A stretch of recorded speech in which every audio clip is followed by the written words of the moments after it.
La spiruline est un complément alimentaire très populaire et est considéré par beaucoup de scientifiques comme l'aliment le plus complet et le plus nutritif au monde. Ce n'est donc pas un hasard si même la NASA euh, donne cet aliment aux astronautes lors des missions spatiales. C'est dire à quel point c'est un aliment très important et très riche. Dans cette vidéo, je vais vous présenter 20 raisons pour lesquelles vous devez commencer à consommer de la spiruline de manière régulière afin d'améliorer votre santé.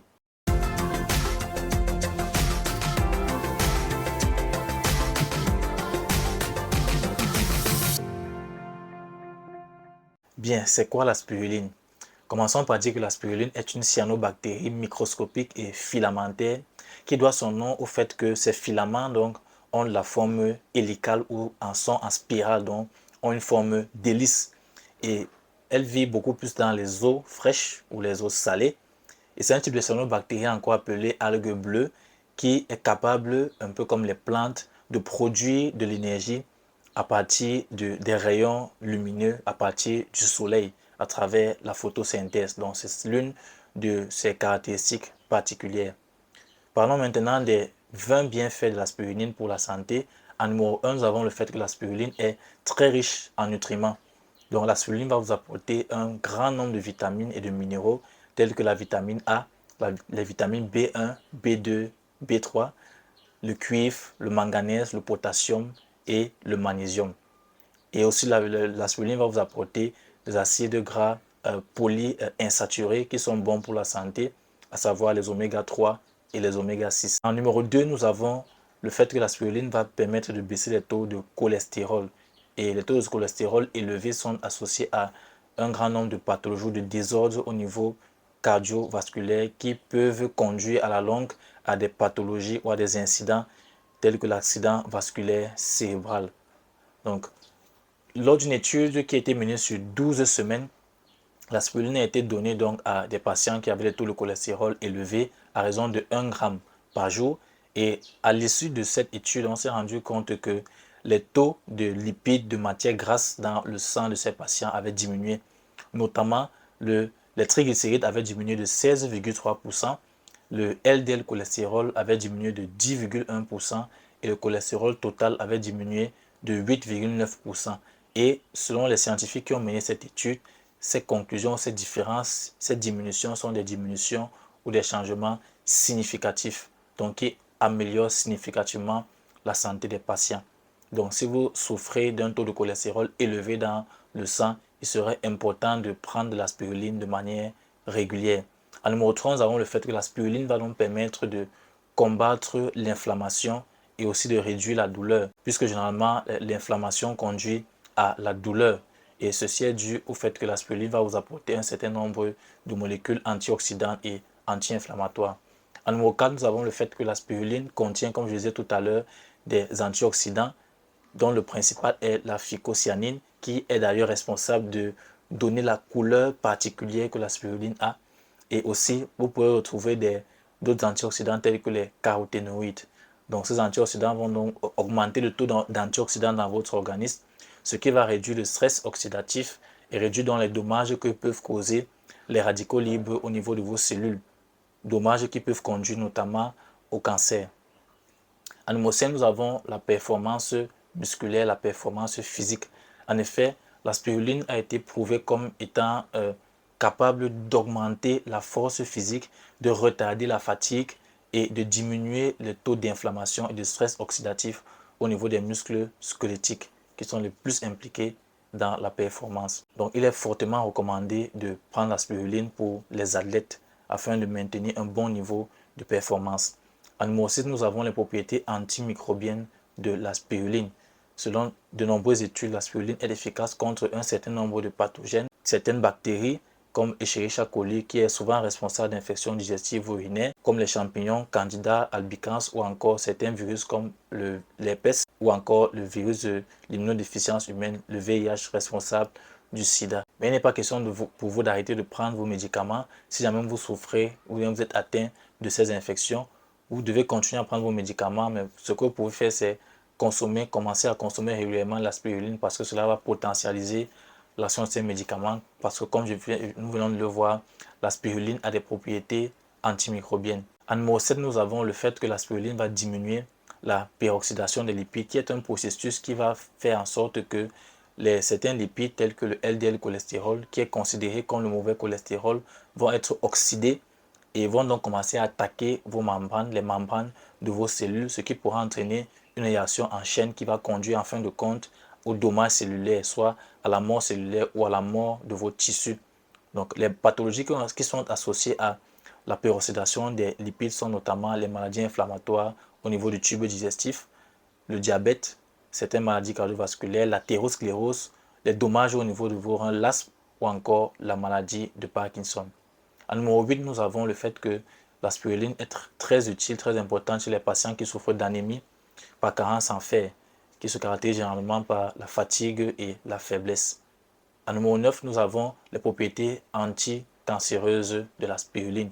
La spiruline va nous permettre de réduire la fréquence ainsi que la taille de cancer des tumeurs cancéreuses. Une étude réalisée en Inde a évalué les effets de la spiruline sur les lésions précancéreuses au niveau de la bouche, donc le cancer oral, le cancer de la bouche, et on a administré 1 gramme de spiruline par jour pendant 12 mois à ceux qui avaient ces lésions. Et parmi ceux qui avaient consommé la spiruline, on a constaté que chez 45%, soit environ la moitié, il y avait eu une régression ou une disparition complète des lésions cancéreuses. Et chez ces mêmes personnes, on les a encore laissé une année, 12 mois d'affilée, sans prendre de spiruline cette fois-ci. Et on s'est rendu compte que la moitié de ces personnes-là avaient redéveloppé encore les lésions cancéreuses. Donc ça a permis de clarifier et de certifier réellement l'importance ou les propriétés anticancéreuses de la spiruline. Donc si vous souffrez de cancer, il serait important de prendre la spiruline de manière régulière. Cela va permettre donc de favoriser un prompt rétablissement. Et aussi si vous voulez prévenir le cancer, la spiruline peut devenir votre allié dans ce sens. En numéro 10, nous avons les propriétés antidiabétiques de la spiruline. La spiruline va donc baisser la glycémie à jeun, qui est la glycémie lorsque vous avez fait 8 à 12 heures de temps sans manger, ainsi que la glycémie postprandiale, qui est la glycémie que l'on prend après les repas. Et ça va aussi permettre de baisser l'hémoglobine glyquée, qui permet d'évaluer le métabolisme du glucose, la manière dont votre organisme utilise le glucose sur plusieurs mois. En numéro 11, nous avons l'allergie. La spiruline a des propriétés anti-allergiques, notamment elle va permettre de réduire les symptômes de la rhinite allergique qui peut généralement être causée par les grains de pollen ou par les poils des animaux ou par la poussière et se caractérise par les éternuements, les écoulements nasaux, la congestion nasale. En numéro 12, nous avons l'hypertension. La spiruline a des propriétés antihypertensives parce qu'elle va augmenter les taux d'une molécule, d'un composé naturel, à savoir l'oxyde nitrique, qui est un vasodilatateur naturel. Donc, il va permettre d'augmenter le calibre, le diamètre de vos artères, ce qui va donc permettre au sang de circuler plus fluidement et ce qui va diminuer la pression artérielle. En numéro 13, nous avons les yeux.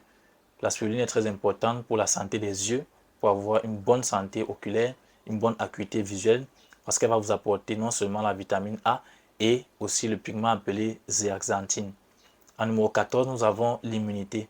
La spiruline va donc contribuer à booster votre immunité en vous apportant des éléments tels que la vitamine C, la vitamine E, la vitamine B6. Il va donc favoriser la production des globules blancs qui sont les cellules de défense de l'organisme ainsi que des anticorps qui sont des molécules que l'organisme produit pour pouvoir donc neutraliser les agents pathogènes nocifs. En numéro 15, nous avons l'amélioration de votre santé bucco-dentaire.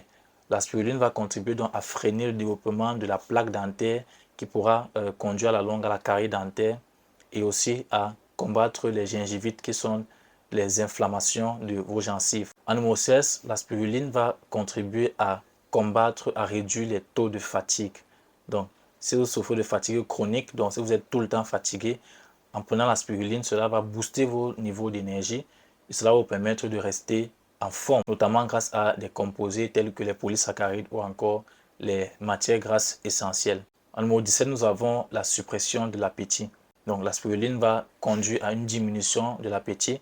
Elle va vous fournir de la phénylalanine qui va augmenter les taux de cholécystokinine dans votre organisme Et cette cholécystokiline sera donc responsable, entre autres, de diminuer la sensation d'appétit, le désir de manger.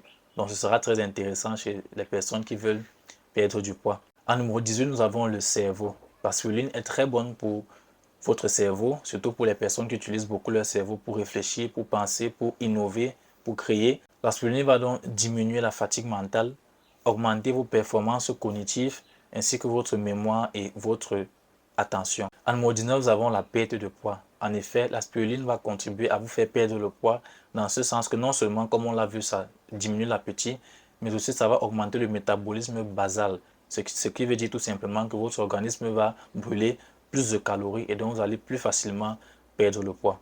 Et en numéro 20, la spiruline est une très bonne source de bonnes protéines. Donc, la spiruline va vous apporter à travers ces protéines tous les acides aminés dont votre organisme a besoin. Pour que votre organisme produise les protéines, il a besoin de ce qu'on appelle les acides aminés. Ce sont donc les maillons que l'organisme utilise, les éléments que l'organisme utilise pour produire les protéines. Et votre organisme a besoin des acides aminés qu'on appelle acides aminés essentiels. Et la spiruline, donc, en un aliment, va vous apporter tous ces acides aminés essentiels pour permettre dans votre organisme de bien fonctionner. Donc, la spiruline est une meilleure source de protéines que les œufs et c'est une très bonne source de protéines pour les personnes qui sont végétaliennes. Maintenant, comment consommer la spiruline? Il faut dire que des doses jusqu'à 5 voire 10 grammes de spiruline par jour chez l'adulte ne causent pas trop de dommages, ne causent pas particulièrement d'effets secondaires gênants, mais les doses usuelles ou les doses recommandées standards et moyennes, c'est 3 à 5 grammes par jour. Et vous pourrez donc trouver la spiruline sous forme de comprimé ou de gélule ou encore sous forme de poudre que vous pourrez associer à l'eau que vous consommez ou à une quelconque boisson ou encore à une soupe ou même aux salades ou à n'importe quel aliment qui pourrait être sain, bon pour votre santé. Bien, avec tous ces effets bénéfiques, est-ce que la spiruline a aussi des effets secondaires? Bien sûr, si vous prenez la spiruline en excès, cela peut conduire, comme tout aliment, comme toute substance, à des effets secondaires tels que les nausées, les vomissements, les vertiges, la fatigue, les céphalées, la gêne abdominale. Et quelques précautions doivent être prises chez certaines personnes telles que les femmes enceintes, puisqu'il n'y a pas suffisamment d'études jusqu'ici qui ont établi l'innocuité, c'est-à-dire le fait que la spiruline ne soit pas totalement dangereuse ou soit totalement saine pour la femme enceinte. Donc, en l'absence d'études, il serait préférable d'éviter de prendre la spiruline si vous êtes enceinte. Il faut aussi faire attention si vous souffrez des troubles, des problèmes de coagulation ou encore de diabète ou d'anémie, parce que en prenant la spiruline, cela peut entraîner des complications si vous ne vous faites pas bien suivre par votre médecin.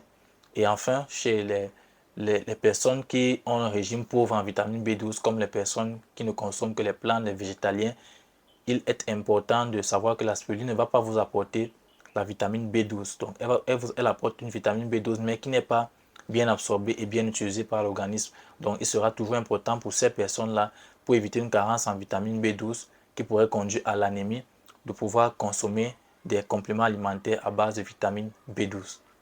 Je vous remercie d'avoir regardé cette vidéo et n'hésitez pas à liker, à partager et surtout à vous abonner afin de ne pas manquer mes prochaines publications.